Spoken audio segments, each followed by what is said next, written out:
एक अति सुंदर महिला ने विमान में प्रवेश किया और अपनी सीट की तलाश में नजरें घुमाई। उसने देखा कि उसकी सीट एक ऐसे व्यक्ति के बगल में है जिसके दोनों ही हाथ नहीं हैं। महिला को उस अपाहिज व्यक्ति के पास बैठने में झिझक हुई। उस सुंदर महिला ने एयर होस्टेस से बोला, मैं इस सीट पर सुविधा पूर्वक यात्रा नहीं कर पाऊंगी क्योंकि साथ की सीट पर जो व्यक्ति बैठा हुआ है उसके दोनों हाथ नहीं है। उस सुंदर महिला ने एयर होस्टेस से सीट बदलने हेतु आग्रह किया। असहज हुई एयर होस्टेस ने पूछा, मैम क्या आप मुझे कारण बता सकती है? सुंदर महिला ने जवाब दिया, मैं ऐसे लोगों को पसंद नहीं करती और ऐसे व्यक्ति के पास बैठकर मैं यात्रा नहीं कर पाऊंगी। दिखने में पढ़ी लिखी और विनम्र प्रतीत होने वाली महिला की ये बात सुनकर एयर होस्टेस अचंभित हो गई। महिला ने एक बार फिर एयर होस्टेस से जोर देकर कहा कि मैं उस सीट पर नहीं बैठ सकती, अतः मुझे कोई दूसरी सीट दे दी जाए। एयर होस्टेस ने खाली सीट की तलाश में चारों ओर नजर घुमाई पर कोई भी सीट खाली नहीं दिखी।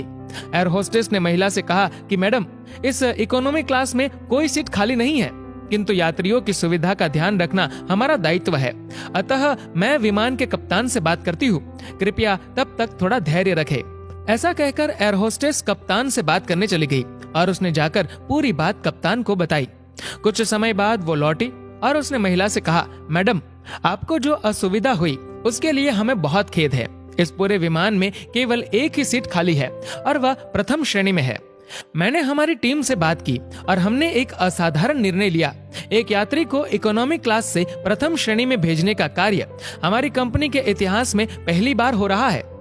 सुंदर महिला अत्यंत प्रसन्न हो गई, किंतु इससे पहले कि वह अपनी प्रतिक्रिया व्यक्त करती और एक शब्द भी बोल पाती, एयर होस्टेस उस अपाहिज और दोनों हाथ विहीन व्यक्ति की ओर बढ़ गई और विनम्रता पूर्वक उनसे पूछा, सर क्या आप प्रथम श्रेणी में जा सकेंगे? क्योंकि हम नहीं चाहते कि आप एक अशिष्ट यात्री के साथ यात्रा करके परेशान हो। ये बात सुनकर सभी यात्रियों ने ताली बजाकर इस निर्णय का स्वागत किया। वह अति सुंदर दिखने वाली महिला तो अब शर्म से नजरें ही नहीं उठा पा रही थी। तब उस अपाहिज व्यक्ति ने खड़े होकर कहा, मैं एक भूतपूर्व सैनिक हूँ और मैंने एक ऑपरेशन के दौरान कश्मीर सीमा पर हुए बम विस्फोट में अपने दोनों हाथ खो दिए थे।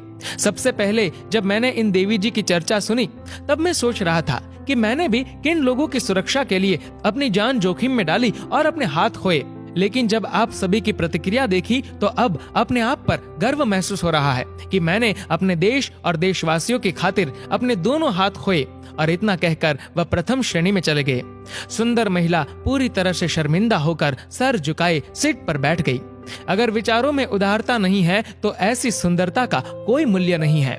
दोस्तों, इस कहानी को लेकर आपकी क्या राय है नीचे कमेंट करके जरूर बताएगा। और अगर आपको ये वीडियो अच्छा लगा हो तो इस वीडियो को लाइक करेगा, शेयर करिएगा ज्यादा से ज्यादा लोगों तक। और ऐसे ही और भी इंस्पिरेशनल वीडियोस के लिए सब्सक्राइब करें हमारे यूट्यूब चैनल को और फेसबुक पर फॉलो करें हमारे पेज को। धन्यवाद।